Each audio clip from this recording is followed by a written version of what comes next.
আজিৰ এই ভিডিঅ'টো যিসকলক টয়লেট বাথৰুমৰ হিচাপৰ দৰকাৰ আছিলে, বিশেষকৈ তেওঁলোকৰ বাবে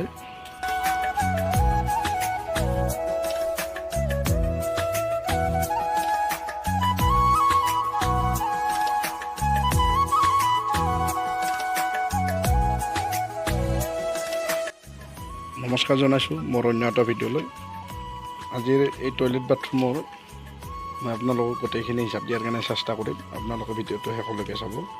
আৰু মই হিচাপটো দিয়াৰ আগতে আপোনালোকক কৈ যাব বিচাৰিম যে মই এই যিটো হিচাপ আপোনালোকক দিম, এইটো টাংকি সহকাৰে গোটেইখিনি হিচাপ দিম। আগতে আপোনালোকে অলপ চাই ল'ব মই টাংকিটো কেনে ধৰণৰ বনাইছোঁ।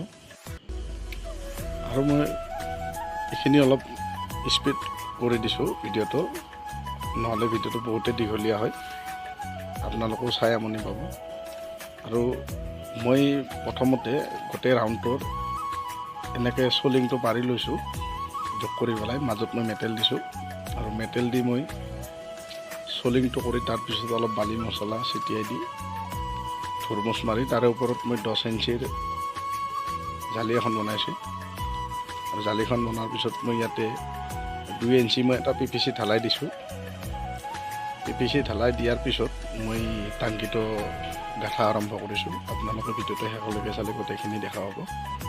আৰু এই টাংকিটো বনোৱাৰ বাবে মোৰ ইটা খৰচ হৈছে 2500 ইটা। আৰু আপোনালোকক মই টাংকিটো জোখমাখ কৈ দিছোঁ। টাংকিটো 14 ফুট লম্বা আছে আৰু 7 ফুট বহল আছে।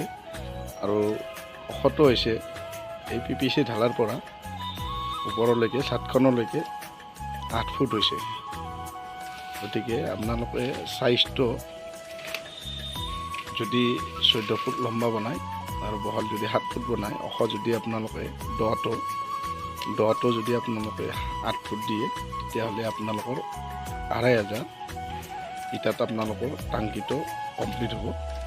আৰু চিমেণ্ট বালি এইখিনি মই একেলগতে হিচাপ দিম। ওপৰৰ ছাদখন, ইয়াৰ ওপৰত যিখন ছাদ বনাইছোঁ মই, তাৰ ওপৰত ৰুম 4টা হৈছে আৰু 4টা ৰুমৰ তাৰ ওপৰতো এখন ছাদ আছে।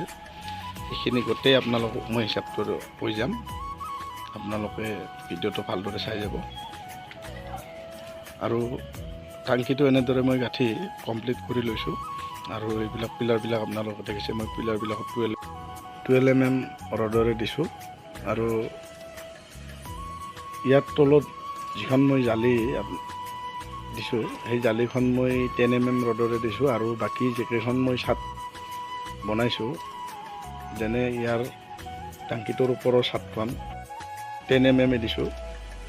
আৰু তাৰ ওপৰৰ যিখন ছাদ হ'ব ৰুমৰ, মই সেইখনো 10 mm ৰডৰে ছাদখন দিছোঁ। ছিংগেল জালি বনাইছোঁ আৰু বিমবিলাক মই 12 mm ৰডত দিছোঁ। আৰু এনেদৰে মই গোটেইখিনি গাঁথনি ক্লিয়াৰ কৰি ৰাখিছোঁ।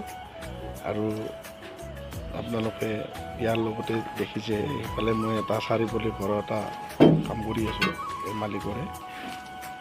গতিকে সেইটো মোচা প্ৰায় ক্লিয়াৰে হৈছে। তাৰপিছত মই ইয়াৰে ফিনিচিংখিনি কৰি আপোনালোকক মই এটা ভিডিঅ' বনাই গোটেইখিনি আপোনালোকক দেখুৱাৰ কাৰণে মই চেষ্টা কৰিম। এতিয়া মই আপোনালোকক হিচাপটো কৈ যাম। মই আপোনালোকক টাংকিটোৰ ইটাটোৰ কথা কৈ দিলোঁ, কিন্তু মই টোটেলত কিমানখিনি ইটা খৰচা হৈছে মই আপোনালোকক কৈ যাম। মোৰ ইটা টোটেল খৰচা হৈছে 3100 ইটা।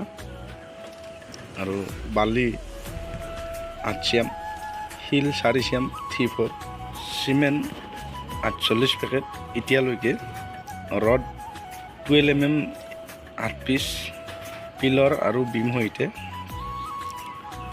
আৰু 10 mm লাগিছে 50 পিচ গোটেইখিনি। কইল লাগিছে 15 কেজি। আৰু আপোনালোকক মই এইটো গজাল গুণাৰ আৰু চাটৰিং লৈ পেলাই এইটো মই টকাই দি কৈ যাব লাগিব আপোনালোকক। ইয়াতে মই গজাল গুণাৰ কিমানখিনি আনিছোঁ, এইটো খুচুৰা বস্তু হয়, হিচাপটো মই সঠিক ক'ব নোৱাৰিম, এইটো খুচুৰাকৈ অনা যাই আছে। গতিকে চাটৰিংটো 10,000 টকা লাগিছে। আৰু মই গজাল গুণা এইখিনি 1500 ধৰি লৈছোঁ। তাৰ ওপৰত যাব নালাগে।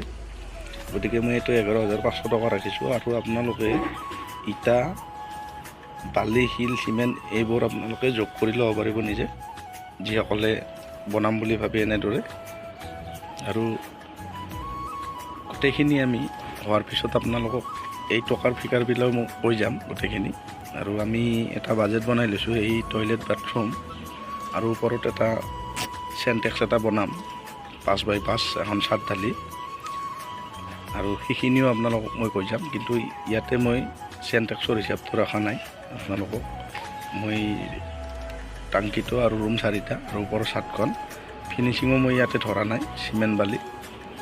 গতিকে আপোনালোকক মই এইখিনি হিচাপ দিলোঁ, আৰু নেক্সট এটা ভিডিঅ'ত মই ফিনিচিং সহকাৰে গোটেইখিনি আপোনালোকৰ হিচাপবিলাক কৰি যাম।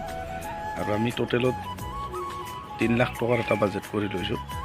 আৰু মোৰ চেনেলটো যদি নতুনকৈ চাই আছে, চেনেলটো ছাবস্ক্ৰাইব কৰি দিব, আৰু আগলৈ আপোনালোকে এনেকুৱা নতুন নতুন ভিডিঅ'বোৰ পাই থাকিব। আপোনালোকৰ কিবা সুধিবলগীয়া থাকিলে কমেণ্ট কৰি জনাব পাৰে, মই আপোনালোকক যিমান পাৰোঁ ৰিপ্লাই দিয়াৰ কাৰণে চেষ্টা কৰিম। আৰু আজিৰ ভিডিঅ'ত মোৰ ক'ব লগা ইমানখিনিয়ে। ধন্যবাদ।